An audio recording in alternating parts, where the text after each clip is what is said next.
y abrimos la tertulia. ¿Ustedes creen que en torno a una mesa bien servida, como la que podría servir Arzac, se solucionan más cosas que en los despachos? ¿Por qué esas comidas de trabajo siempre, las comidas políticas? Todos los acuerdos tienen que estar siempre alrededor de una mesa. Me parece sencillamente algo monstruoso, sí, lo de las almuerzos de trabajo. Porque como ha dicho Arzac, si se come bien se abandona el negocio, entonces se ha perdido el tiempo. Realmente yo creo que estos almuerzos fundamentalmente es porque nos creemos tan importantes que trabajamos 18 horas al día y hay que hacer entonces las comidas en los negocios. Y segundo, porque yo creo que el comer es una obra de arte, cocinar y comer también. Y en la comida lo que fundamentalmente se debe de cultivar es el conocimiento mutuo, disfrutando de la comida. A mí me parece monstruoso. Se trabaja muy mal por la tarde y no se hace ni negocios ni se aprecia la comida. Señor Bestringe, entonces, ¿por qué ese ánimo? ¿Se estropea la comida o es que precisamente con buenos caldos, la comida bien regada es más susceptible de achicar el ánimo del contrario? ¿Por qué? No, yo estoy absolutamente de acuerdo con lo que se ha dicho ahora. Es un procedimiento nefasto.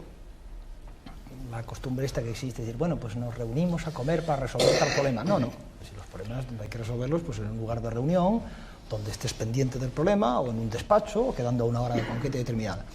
Pero realmente lo que pasa es que es una costumbre muy enraizada, ¿no? Y bueno, pues muchas veces dicen eso, nada, hay que ir a comer, ¿verdad? Y hacemos una comida de trabajo. Realmente la comida de trabajo no se rinde en ella ni el 10% de lo que se puede rendir en media hora de sesuda observación de la cuestión. Claro. Eso es verdad. Por lo tanto, como antes ha dicho, que es verdad que bueno, hay una correlación clara entre la cocina y el nivel cultural, pues de esa misma manera yo creo que hay que respetar las creaciones en ese aspecto y que por lo tanto cuando se va a comer, pues se va a comer.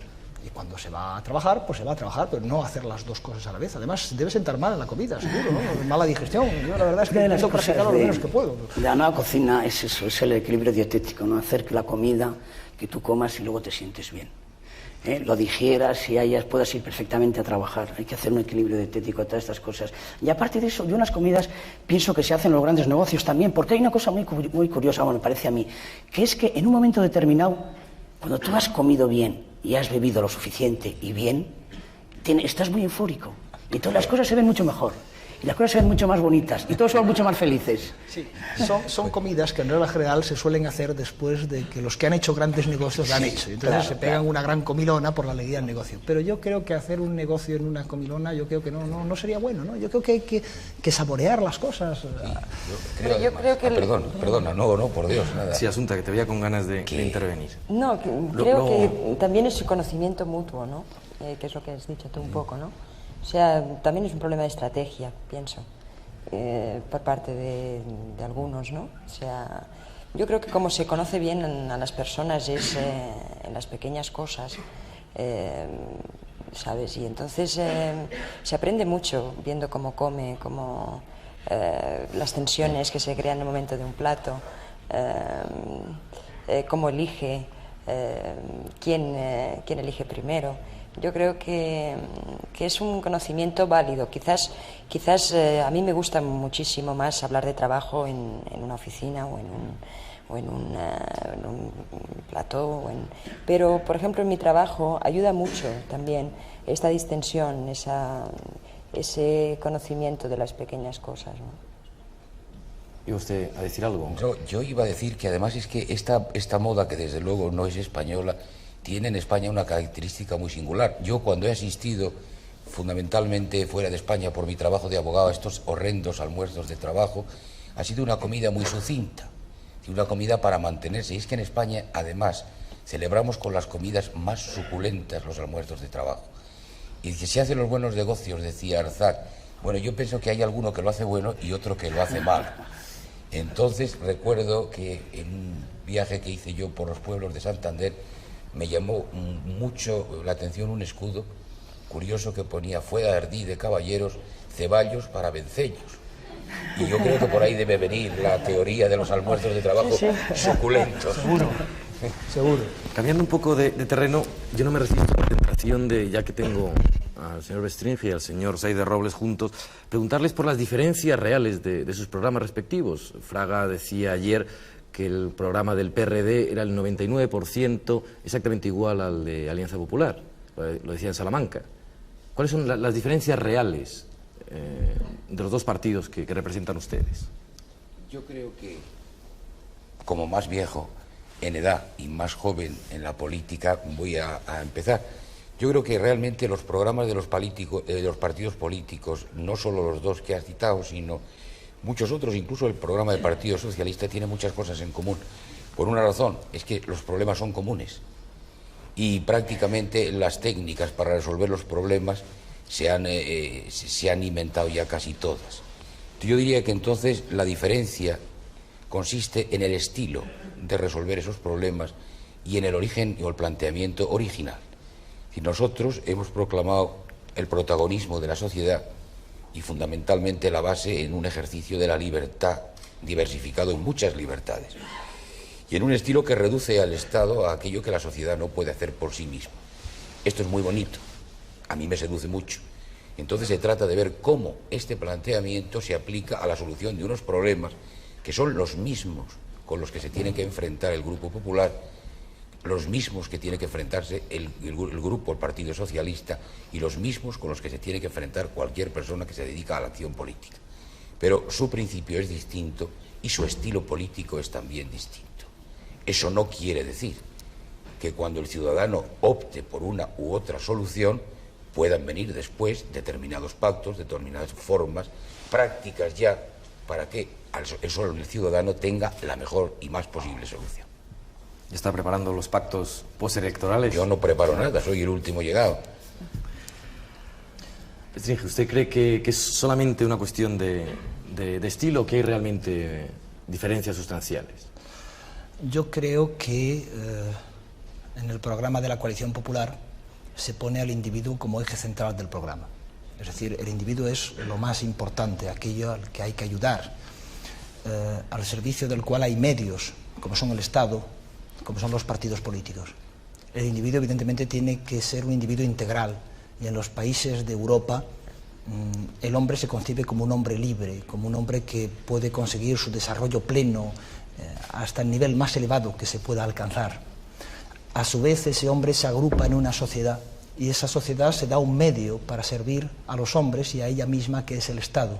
Y hay que reducir el Estado a lo que el Estado debe ser, un medio al servicio de la sociedad, y no la situación en la que se está ahora, donde de alguna manera el Estado parece invadirlo todo y parece que es la sociedad la que es, digamos, un medio al servicio del Estado. Hay que invertir, por lo tanto, esa tendencia, y sobre todo lo que hay que devolver es a la sociedad su protagonismo máximo, para devolvérselo al individuo, para devolvérselo. Estaría absolutamente de acuerdo, ¿no? Sí, totalmente. Eso es lo que yo quería decir.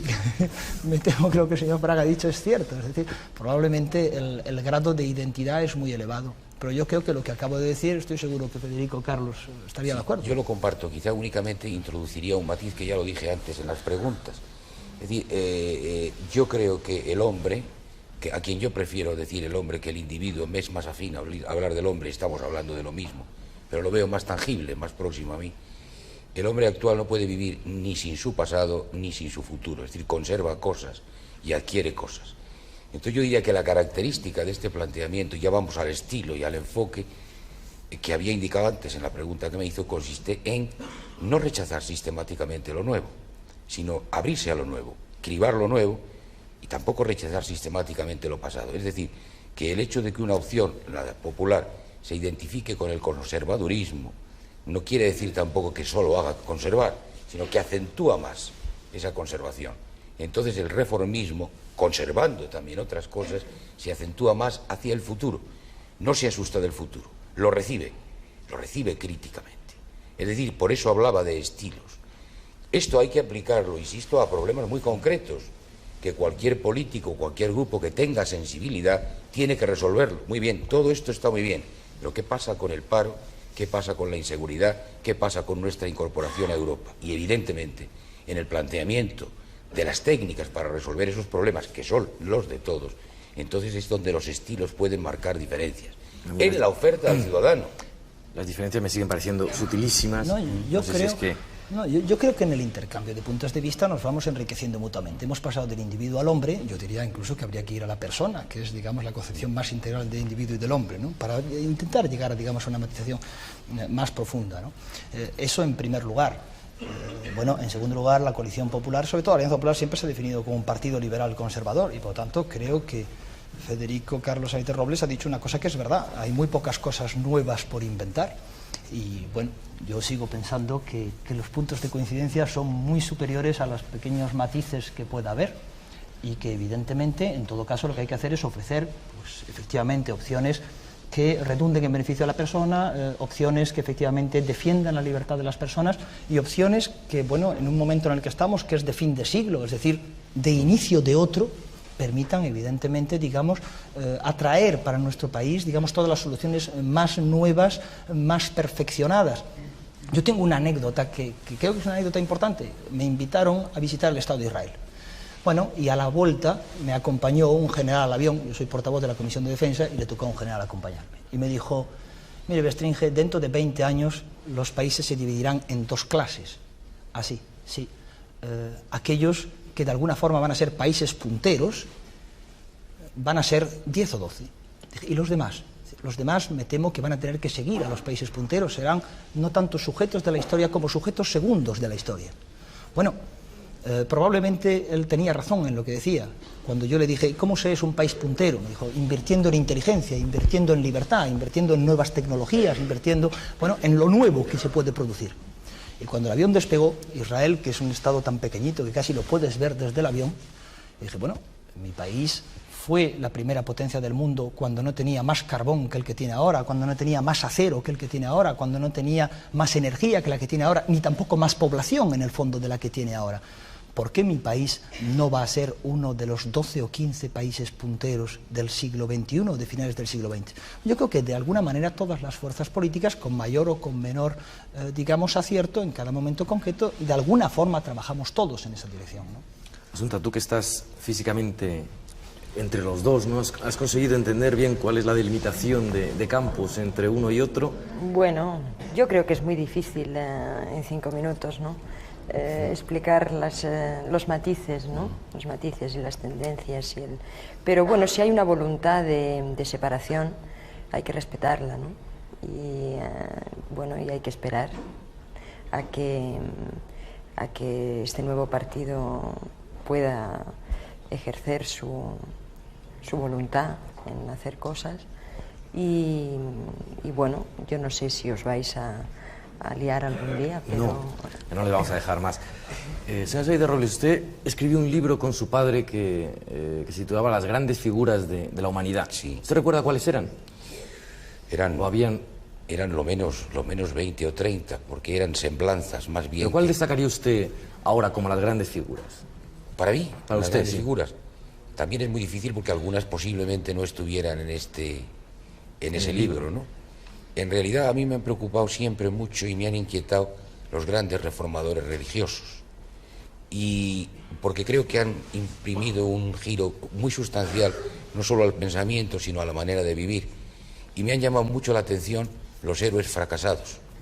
Es decir, los héroes tipo como Don Quijote, como Job, el bíblico, que se lo han jugado todo, han apostado y han fracasado. Y resulta que de su fracaso ha vivido civilización entera.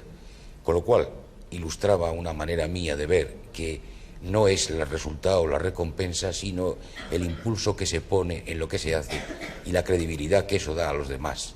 Pueden decir, podemos creer en esa persona porque se ha jugado todo a una causa que a lo mejor estaba ya perdida de antemano. Asunta, ¿tú añadirías gente en concreto a la lista de Aite Robles? ¿No crees en las grandes figuras de la humanidad? Bueno,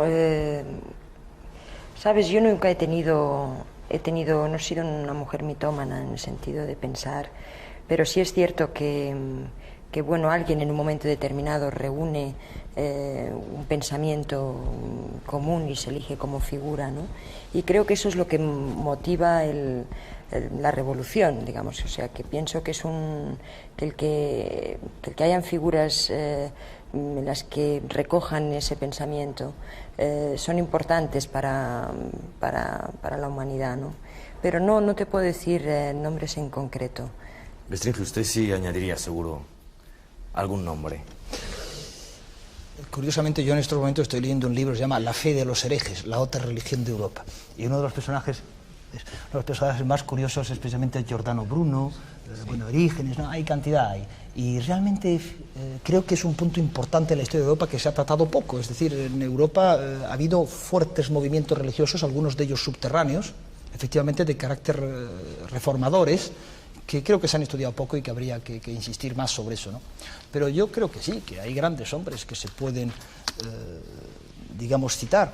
Lo que pasa es que, claro, lo que tampoco se puede decir es, bueno, determinado señor es un gran hombre, lo es por algo concretamente. Bueno, pues Napoleón, el Código Civil, por poner un ejemplo, ¿no?